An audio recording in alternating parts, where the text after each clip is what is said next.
we meet a newly engaged couple, Tiffany and her fiancé, Xavier.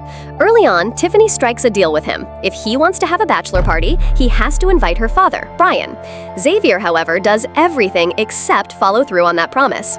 Outside the bachelor party, Brian is casually walking by when he spots Xavier deep in conversation with an unfamiliar woman.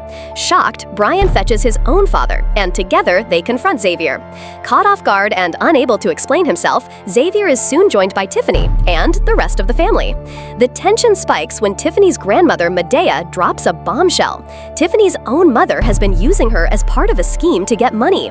Faced with the betrayal of both her fiancé and her mother, Tiffany is left heartbroken and calls off the wedding. So, how did it all come to this? Welcome to Sandy's Timeline. Today, we're breaking down the 2025 movie Medea's Destination Wedding. Don't forget to subscribe for more breakdowns. Let's dive in. A few days before the big altercation, we meet Brian, who's been summoned by his ex-wife, Deborah, to a high-end restaurant. Right away, it's clear the two have unresolved issues. According to Brian, Deborah, who was never a very present parent, tries to buy their kids' affection with her new rich husband's money. This, in turn, makes Brian feel inadequate, despite the fact that he's been there for his children their entire lives. We then meet their 19-year-old son, BJ, who behaves a bit younger than his age, and are introduced to Tiffany, their eldest daughter. Tiffany officially presents her fiancé, Xavier, to her dad for the first time. Brian is blindsided. Not only is the wedding just 2 weeks away, but this is the first he's even heard of the young man his daughter plans to marry. To make matters worse, Brian learns that Deborah and BJ actually met Xavier 3 months ago during a trip to Italy, yet no one told him. Feeling excluded and betrayed, Brian is left stunned, and he walks out. Brian heads to his parents' house to clear his mind, only to be ambushed by Madea and his father. He vents his concerns about Tiffany's sudden engagement, and Madea advises him to introduce Xavier to the family before the wedding. Soon after, Madea and the extended family meet Tiffany and Xavier, who reveal that the wedding will be a destination ceremony in the Bahamas.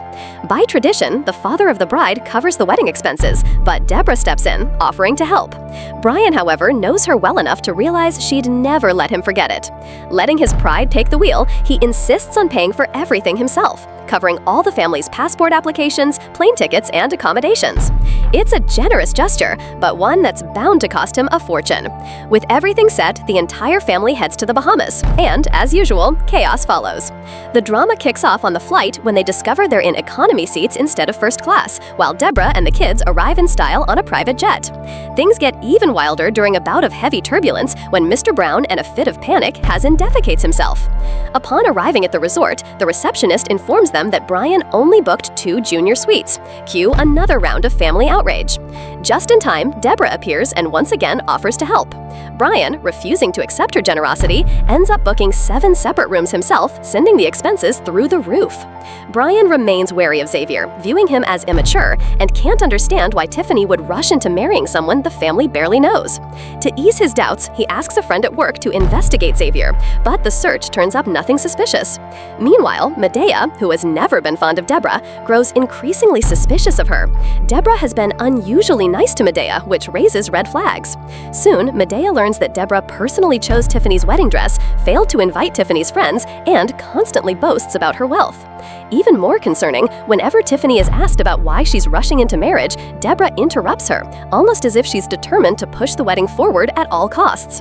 During the trip, Madea overhears a tense conversation between Deborah and her husband. They're discussing their divorce, and because there was no prenup, he threatens that Deborah will inherit nothing. The only loophole? If Tiffany gets married, she'll receive $1 million trust fund. It soon becomes clear that Deborah has known about this condition all along and has been pushing the wedding purely for financial gain, without ever telling Tiffany the truth. Things get even messier when Brian believes he's caught Xavier being unfaithful, only to discover that the woman he saw is actually Xavier's estranged mother. After a heartfelt discussion about his past, Xavier reassures Brian of his love for Tiffany. Tiffany, overhearing the exchange, decides to give the relationship another chance. The film closes with the family checking out of the hotel.